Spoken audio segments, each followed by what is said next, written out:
Wuzhou, enjoy leisure like Chengdu and delicious food like Hong Kong. Do you know that in the easternmost part of Guangxi, there is a low-key and leisurely small town hidden? It is not well known to most people and is somewhat strange. Because although it is located in Guangxi, it has not lost any impression of what Guangxi looks like in people's minds.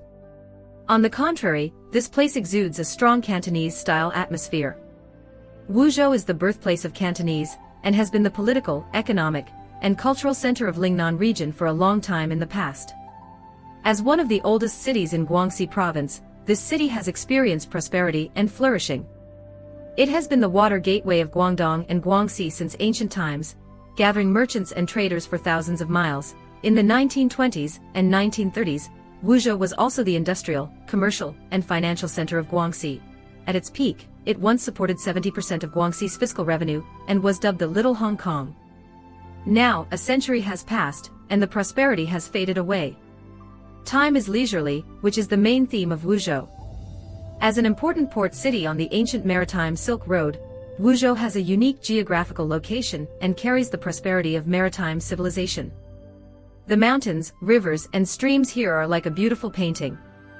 The clear river water has nurtured generations of Wuzhou people, and witnessed the historical changes of this city. Walking under the ancient city walls along the river, you can feel the traces left by time, as if you can hear whispers from ancient times. Although Wuzhou is not prosperous, it is particularly comfortable. Strolling through the streets and alleys of Wuzhou, it feels like being in a classical and romantic world. The ancient buildings, bustling markets, and leisurely cats all make people feel the warmth and peace of this city. Wuzhou is known as a 1,000-year-old county and a 100-year-old commercial port, and Chilo City is the bustling commercial hub of Wuzhou in modern times. There are 22 existing arcade streets with a total length of 7 kilometers, the longest street reaching 2,530 meters, and 560 arcade buildings, which are rare in China in terms of scale and quantity. From the beginning to the end of the arcade city, one can see ruins such as the Guangdong Eastern Guild Hall, the former custom site, and the late Qing dynasty Wuzhou silver coin, as if the bustling commercial history of Wuzhou over the past century is unfolding before one's eyes. The earliest arcade originated in India under British rule. In the late 18th century, the British came to southern India. The climate here is very hot, and the British are very uncomfortable. So they added a veranda in front of the house to block out the strong light, which is cooler. The British call it the veranda. With the continuous expansion of British colonial power, this type of corridor-style architecture was introduced to China through South Asia, Southeast Asia, and Northeast Asia. After the Opium War, arcade buildings were introduced to Hong Kong and Guangzhou, and then went north to Xiamen and west to Guangxi. The arcade on the left side of Dainan Road is completely untouched by the vicissitudes of the original ecology, without painting or repair. The old arcade, eroded by time, stretches along the narrow street, and the exquisite cement carvings on the walls allow us to vaguely touch the once bustling Wuzhou. The riverside direction of Chilo City is Habin Park, and the Hugong Tower built along the river is one of the famous 8 scenic spots in Wuzhou City. Climbing the tower can overlook the beautiful scenery of Wuzhou River East and Yuanjiang River. The former site of the British Consulate and Wuzhou Museum in the park can be felt with a strong sense of history outside the buildings. Wuzhou Zhongshan Park is like a brilliant pearl, embedded in this city. It was founded during the Republic of China period, and witnessed the changes of time in Wuzhou. Once known for its prosperity, now it is proud of its retro style. Walking to Zhongshan Park and passing by a small street selling second-hand goods, you are likely to see a scene like this. A large group of men dressed in black clothes crouched on the roadside, setting up stalls on the ground. Various strange old goods and miscellaneous items were placed on square fabrics of different colors: universal glue, nail clippers, watches, elastic bands, jade, old radios, CDs. In the 1980s, they were presented in miniature before our eyes.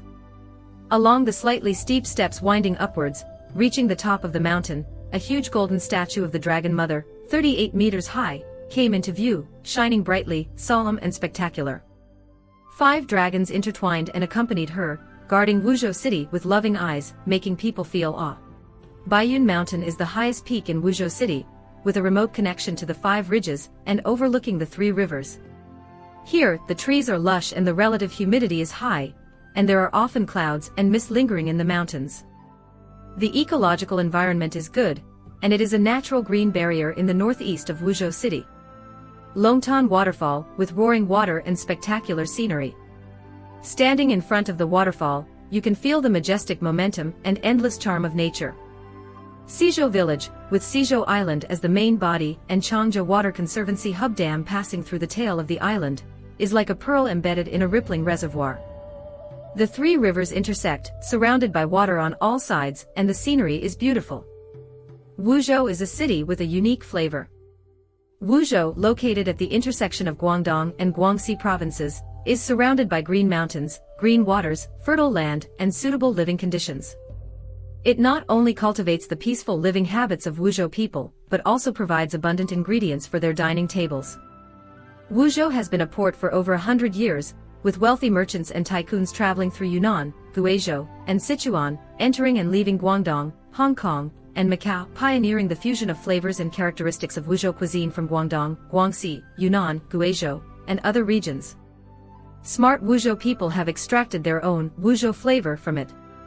Morning tea culture is a major feature of Wuzhou, and also a business card of the city's Cantonese style. However, it is slightly different from the Cantonese life of one pot of tea, one newspaper, several dim sum, and one morning. People in Wuzhou prefer a bowl of soybean milk instead of a pot of tea. Binghuan soybean milk tastes delicate and mellow, sweet and smooth.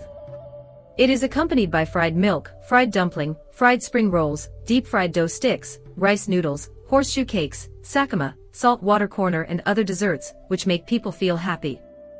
When you come to Wuzhou, you must taste the paper-wrapped chicken that has been passed down for over a century.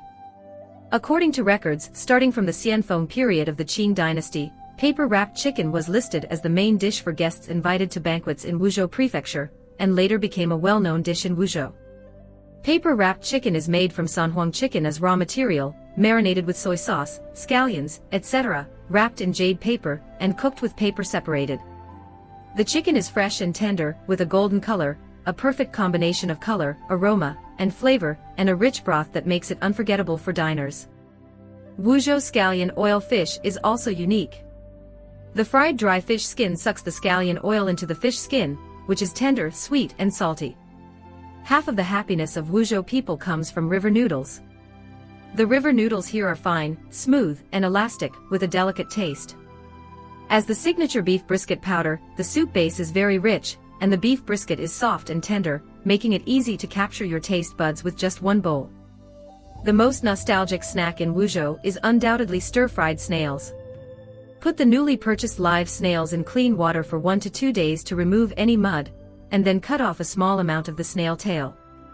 Only by removing the tail snail can it be sucked out, and is also easy to taste. Then add minced garlic, ginger, fermented black beans, perilla, and a small amount of chili or pepper powder. Pour the stir-fried snails into a large pot and simmer, fully absorbing the fresh, salty, and spicy flavor of the sauce. You can also smell the aroma a few streets away. Snail meat is chewy and flavorful, and even after eating 2 portions in one breath, I still feel like I can't stop eating. When it comes to Wuzhou specialties, gailangao is always among the best. The appearance of gailangao is transparent black, like jelly, and it smells slightly bitter herbal flavor. After entering, the smooth and cool huigan will slowly spread among the lips and teeth, leaving a lasting fragrance. After drinking enough and eating enough, it is necessary to drink some tea to relieve greasiness and digest food. Wuzhou has many famous teas, such as liubao tea, black tea, and flower tea. Drinking black tea in spring can warm the stomach and prevent coldness. Drinking flower tea in summer can dispel dampness and relieve fatigue. The summer in Wuzhou is very restless, and the best choice is to lie down at home, blow the fan, drink some tea, and live a particularly satisfying life. Wuzhou is truly a city where you can wander and enjoy in peace. If you come here and believe in everything here, it will definitely make you relax completely and wholeheartedly in some inadvertent moment. This Wuzhou doesn't have any grand stories, but it makes people feel very familiar and vivid, and they have the idea of retiring here.